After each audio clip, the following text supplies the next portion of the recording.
Another man done gone. Another man done gone. Another man done gone. Another man done gone. Another man done gone. Yeah. From the county farm. From the county farm. From the county farm. From the county farm. From the county farm. I didn't know his name. I didn't know his name. I didn't know his name. I didn't know his name. I didn't know his name.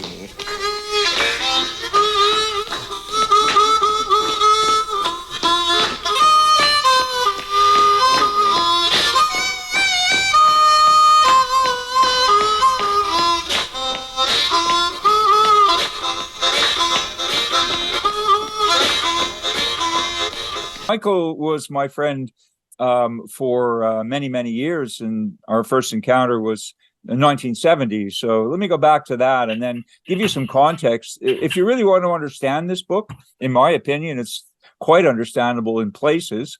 In other places, deeply esoteric and mystical in the Kabbalist tradition as advertised. And I had no idea that Michael was so steeped in the Judaic lore until reading this, and some of you may be surprised just how beautifully.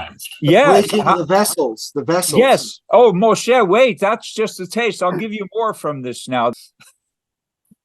So here now is a little bit of a backstory for you, and this will help, I think, to complement and contextualize a lot of what Jacob was reading from. As you can see, the book moves around as Michael did. He was incredibly peripatetic in his day and bounced around in particular ways. If you really want to understand his education and mine with respect to great Canadian literature, then this is all some of the must-reads.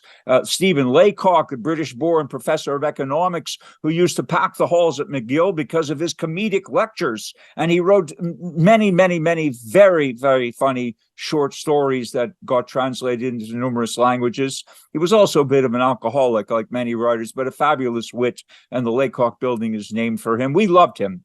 We had learned about him and read his works and loved them. Emile Nelligan, the classic Montreal poet from the Francophone stream, the French poet, the iconic poet of the early 20th century in French Canada. F.R. Scott, the doyen of the WASP poets, white Anglo-Saxon Protestant, and also a constitutional lawyer. He won like 4 Governor General's awards. I met him at the launch of a book that Michael and I contributed to. But F.R. Scott is a legend and an amazing man. Hugh McLennan, the great Hugh McLennan, bears on this very closely.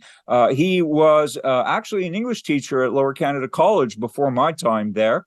But he's famous as a novelist, portraying in his iconic work Two Solitudes the unbridgeable chasm that yawns between the founding families of Canada and, of course, of Quebec. The British, influence on the one hand and the French on the other. These two cultures are practically allergic to each other, but Quebec was the crucible of their coming together and forging the original and persistent Canadian identity with all its problems. This is a poignant writer, and Two Solitudes is the tale of the chasm that yawns to this day and the inevitable cultural conflicts between the Anglos and the Francophones. Malcolm Lowry, the great British alcoholic and exemplary drunk, who wrote one of the most important 100 novels of the 21st century, Under the Volcano, and he wrote it in a squatter's shack in Dollarton on the outskirts of Vancouver, where no one wants to live. He lived on a squatter's shack and was, I think, kept alive by a Hollywood starlet who was in love with him, who brought him regular infusions of alcohol and enough food to keep him going. Under the Volcano is a massive work, and he was also a poet, and maybe primarily a poet. And it's from his great poem, When the Doomed Are Most Eloquent in Their Sinking, that the title Eloquent Sinking is drawn. But into this vacuum, or rather this chasm between the Anglophone and Francophone writers in Quebec, flowed the Jewish immigrants, of course. in the early part of the 20th century.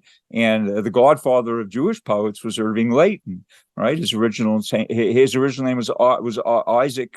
Someone help me out here. I'm forgetting his name. Isaac Lazarevich from Romania. His family came over. He was born in Romania. They got to Montreal, and he was nominated, I think, for a Nobel Prize. One of the only Canadians, if not the only, to be nominated for a Nobel Prize in literature. An amazing poet. I met him and did poetry workshops with him. He had a crackling blue aura around him.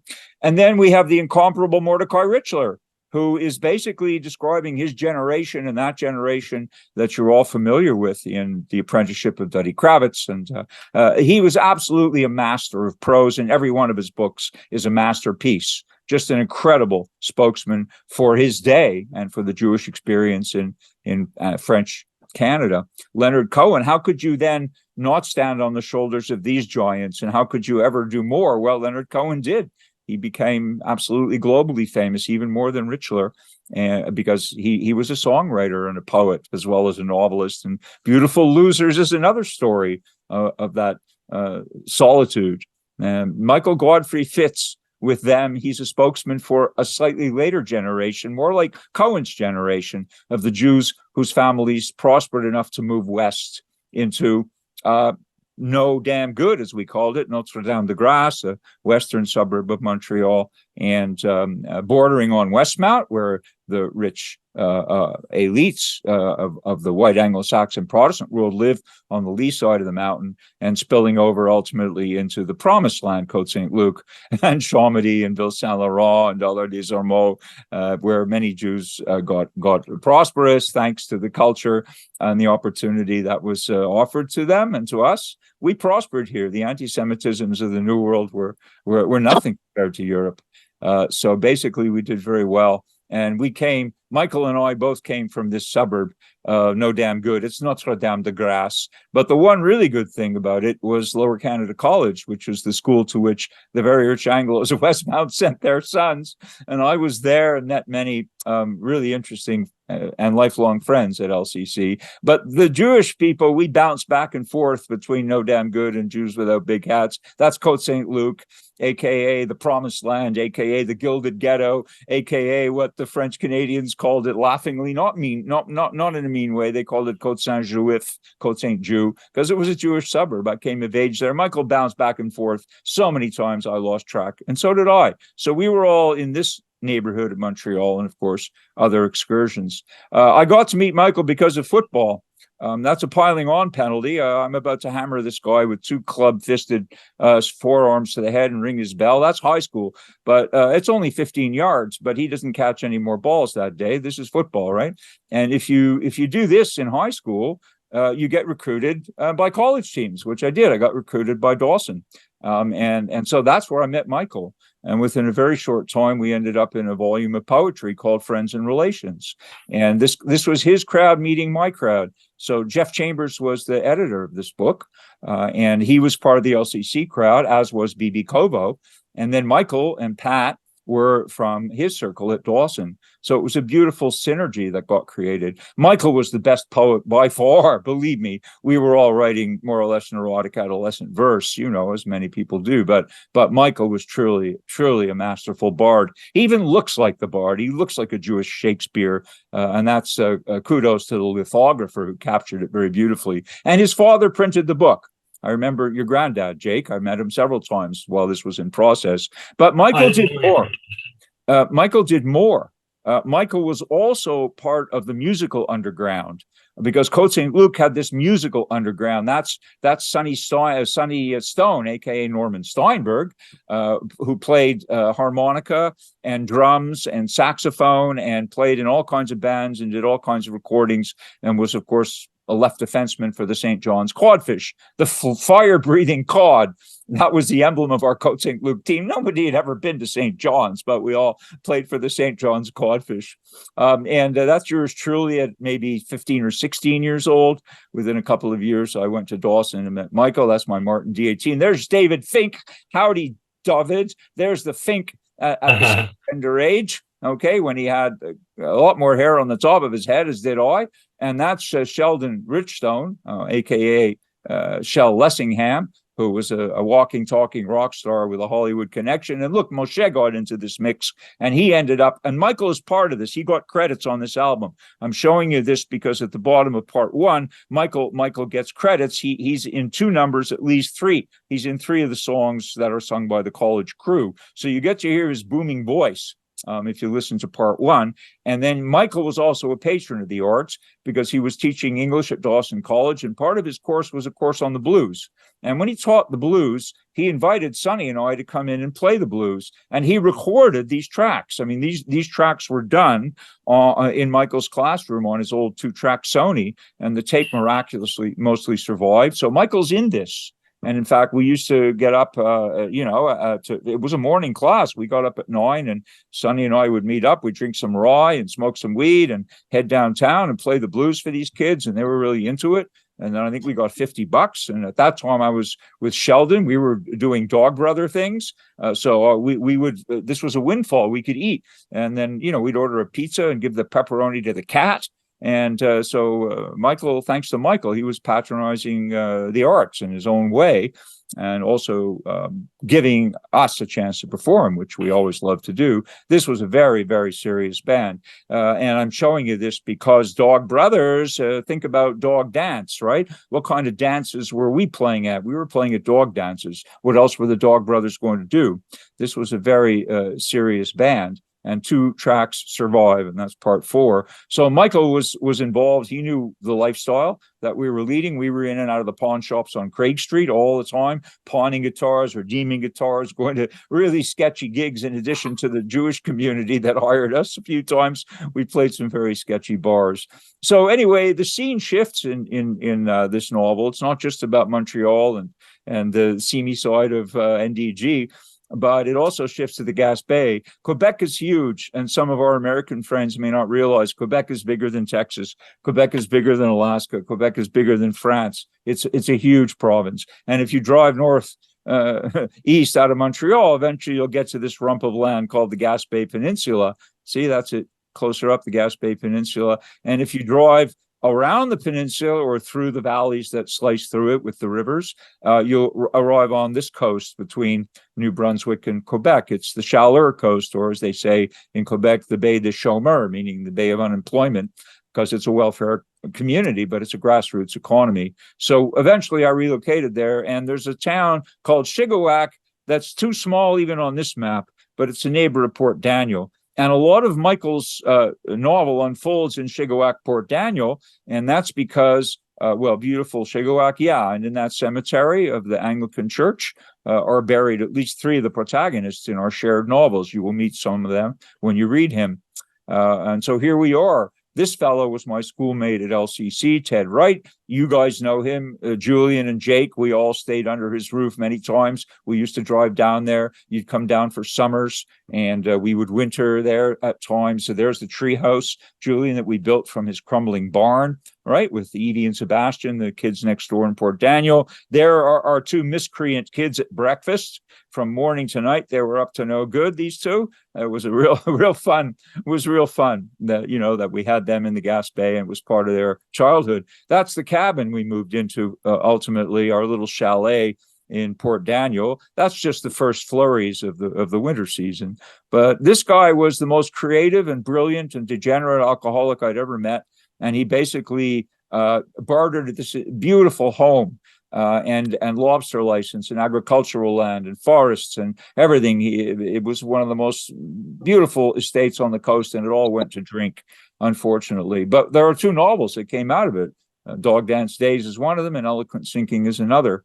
So into this mix out of Hollywood, because from the very same town of Chigawak comes Paul Allman, the great Canadian filmmaker and TV producer. And he was not a huge star by his own admission in Hollywood. I mean, he led the life, believe me.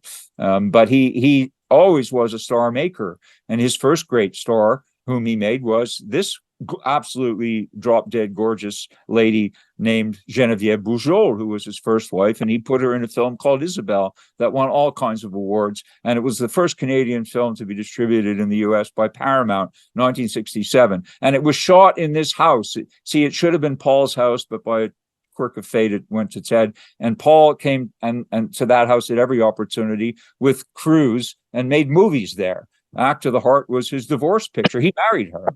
And then his next movie was their divorce. And he sprinkled stardust on Donald Sutherland. Yeah, that's how the megastar Donald Sutherland got his start. Paul sprinkled stardust on people. He was a magical person and a beautiful filmmaker and a poet, too. He did all kinds of things down there. He's buried in that little cemetery. He passed away in 2015. And Grant Almond, one of his local cousins, is there, too. And Grant figures heavily in both your father's novel, Jake, and in my version of things, in Eloquent Sinking. Grant plays a shocking role, actually, in both of them, different roles. So Michael and I had a lot of creativity going, and he was there in September of 1993. It was Michael and I was visiting him, and we came up with the title Fair New World. I'd begun to write this book, but Michael is the one in whose company Fair New World became the title. So that was a complete inspiration coming from our synergy. Eloquent Sinking, he is a leading character in this because you'll see if you read it or if you remember it, he's a blind painter. And he portrays himself in Dog Dance Days as a painter too, interestingly. I think Michael was a painter. He was a poet for sure, but he was also a painter. And he continued to play that role in both novels. Not only are we in each other's novels, all right? This is very, very intimate. We were both characters in each other's novels, but we also mentioned each other's novels in our novels. This is the stranger thing, okay? You'll get a mention of this novel in this novel and vice versa, even though the publication dates were several years apart, and we didn't do it with collusion. So what I would say about Michael is that if I had to pick a poem not by him to memorialize him, it would be unquestionably Ulysses by Alfred Lord Tennyson. And I think this, if you read it yourselves and read it to yourselves and look it up and read it when you have the time, you will, I think, see a great memorial to a wonderful friend, a great professor of English, a very erudite man, and a brilliant writer. So that's a little bit about the backstory of this book. Now, please permit me in the remaining time to read some brief excerpts, not lengthy ones, but rather some brief ones for you. I'll stop the share, and then we'll throw open the floor. I really appreciate how patient you're being. So bear with me while I get to a few short excerpts. I'm going to share them too. I'm going to share the screen with you so you can read along. In this case, I think I have the technology to do that. So I've highlighted some passages right in the first chapter. Oh, by the way, the table of contents. You've got to see this. I mean, his table of contents is so witty. We pulled these titles. He just numbered his chapters, but Jake and I wanted to give them titles, and we pulled text right out of each chapter. The Last Flower Child, Solly and Wally, whom you've met, What We Are Born For, Rabbi Elias's Golem, this gets very serious, Mrs. Kim, the Korean matchmaker, Jailbait and Her Mother, you know, there's a lot of that. Potzer on the Roof, it's hysterical. A Potzer is a pawn pusher, literally an amateur at a chess club who plays not as well as he would like to think he does. Simon Says, Galactic Speed of Thought Police, Home Was Not a Place. Our Rebbe has raised a she-golem. I'll tip that hand. The golem that gets raised in this, when we flash back to the medieval times, is a she-golem. And boy, is that ever something. From Russia with Love, For Sale. A great wit. He was such a great wit. Westmount is a state of mind. Nature abhors a vacuum cleaner. The golem of one's desserts. These are some of the, I hope this entices you. A bagel with a slice of ham. What else is new? Minsk or Pinsk, that old saw gets reconstituted. It would go on without them. And Jacob wrote a really beautiful afterword in the style of his father. Very, very brief, which I think is altogether fitting. So those are some examples of what's in the book. Chapter 1, the very first paragraph. Rabbi Menachem Rekanati, 1280 CE, said that before the world was created, only God and his name existed. Maybe, maybe not, says my master, disputatious by nature. I know some of you will relate to this because we have a lot of disputatious by nature people in the room. But what's significant about this passage is it's going to take you a few hundred pages to figure out who's narrating, who's saying this, who's saying maybe, maybe not, says my master, and who is the master to whom he refers. This will be gradually revealed through a very complex set of entanglements. So the novel is entertaining, Here's more of the language of pawn with Wally and Solly. Wally, okay, so Solly says to him, 210, Wally, 210. Wally slides off his seat at the far end of the counter and drifts to the back, where two boys are huddled in a tight knot, fingering the merchandise. What's 210, Solly? It means someone's trying to give us the old boost, Simmy. Those two kids in the back, they want. When you're suspicious some browser is about to give you the boost, you whisper 210 to your watcher, seemingly a conversation on the clock or some casual exchange of price or specifications. But it's really code, Solly's golden gematria. What it means is, keep your eyes on this one, who so far has stolen only the wrong time of day. 210, you're 2 good eyes on his 10 fast fingers. Those 2 at the back, they'll drop something down their pants when they think no one's looking. Everyone wants. Women carry purses and that's where they stuff it. You stash it in your head and walk out with it. Later, you make a picture that doesn't even look like anything. What a tremendously powerful passage, also of self-mockery and accusation from this art critic who's really, as we know, a sociopath, a pawn shop dealer, and a drug dealer from the basement. And then he says Hobbes's whereabouts were unknown at this time, though Simon suspected he was somewhere. And he wanted us to meet, you see. Perhaps Solly and Hobbes would meet somewhere outside the boundaries of time, at the dog dance, the final coming together of everything that had never happened, on its way to what would never happen next. The dog dance is the final dance, the turning back on itself of every road not taken, to where it connects at the junction of infinities with every other unfamiliar road untrodden, life's negative space. Only at the dog dance will the armless fiddler fiddle and scrape, the dumb caller call the steps, the legless dancers high step it on the imagined floor of the unbuilt hall, where the weary celebrants do not stop, but lurch and stumble onto nowhere and the next parade of the final dog dance. So we're getting a little information about the dog dance. And then here's an example of the very benign anti-Semitisms that you would encounter in West End Montreal. This guy writes a hate mail to it's a threatening letter, but in Michael's prose, he obviously introduces these deliberate misspellings, right? They're not typos. The guy is semi-literate. So to the proprietor of Solly's Music, we have reason to believe you are selling illegal substances and dealing in stolen goods. The RCMP and Montreal police have been duly appraised of these illicit activities. You will not be permitted to continue corrupting our youth, you fat, dirty Jew bastard. Yours truly, Horace R. Weems. I hope you see how comedic this is. This is nothing compared to what was going on in Europe. So we could easily withstand this and triumph over it. Solly briefly entertained the notion of informing B'nai B'rith about this defamation. Instead, he went to the corner park, smoked a joint, and watched the passing angels float by on their juvenile dream clouds. And at the end of this chapter, it comes back to the Kabbalah. The Lion of Safad, Isaac Luria, taught his disciples the ritual of falling to the floor at the end of prayer. The soul on its giddy height schemes to stay aloft. The only escape from ecstatic death is to shock the clay back home. So far tumbled from the height, soul again takes root in the fertile muck of the body, settles for the rational ignominy of stealing small change from the divine till. If not fluting for freedom, it fingers the string on the price tag we all wear.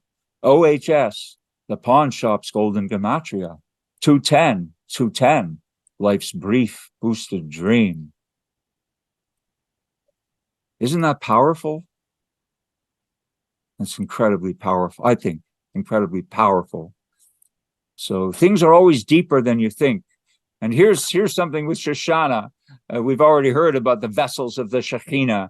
And they had been shattered. Its light dispersed. She would gather them up again from wherever they glittered in the dust. This is more on this shattering. She knew the enemy, the soldiering priesthood that offers women's bodies and their sheltering wombs in sacrifice to the blind idol in its 1,000 blatant disguises, the science that does not know, the technology that cannot do, the medicine that does not heal, the food that does not nourish, the mathematics whose figures count for nothing in the zero-cipher lottery of random death. In opposition, her struggle had become the struggle of art, the perfection of the weapon that was naught, whose workers were laborers of culture, whose dance the dog dance. Bread and roses, she sang, bread and roses. You're not crazy. You're just poor, Simon had told her. She clutched the thought like a piece of floating wreckage. Hobbes' spacecraft. I think I'm going to just read two more quick ones.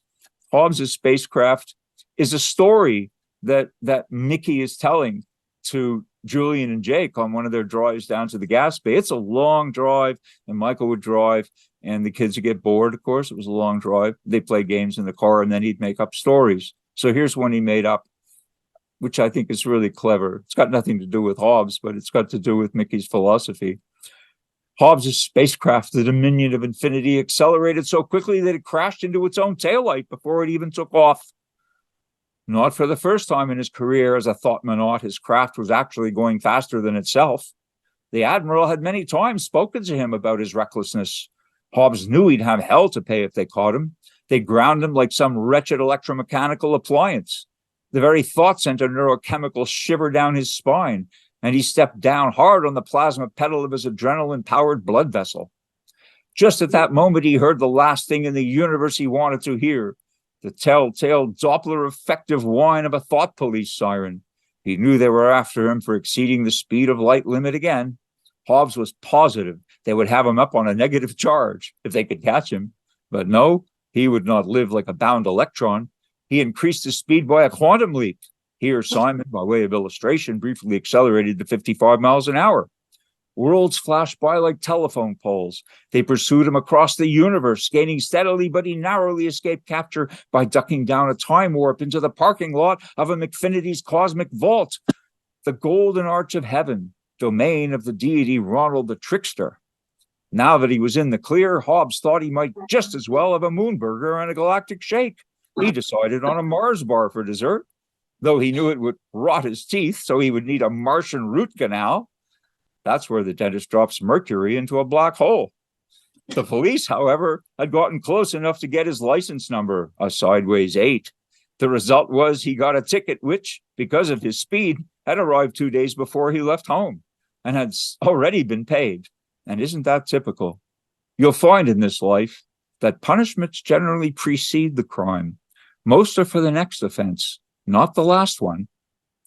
The moral of the story is that the universe is not a place. No matter how far you travel, no matter how fast you read, you'll never get there.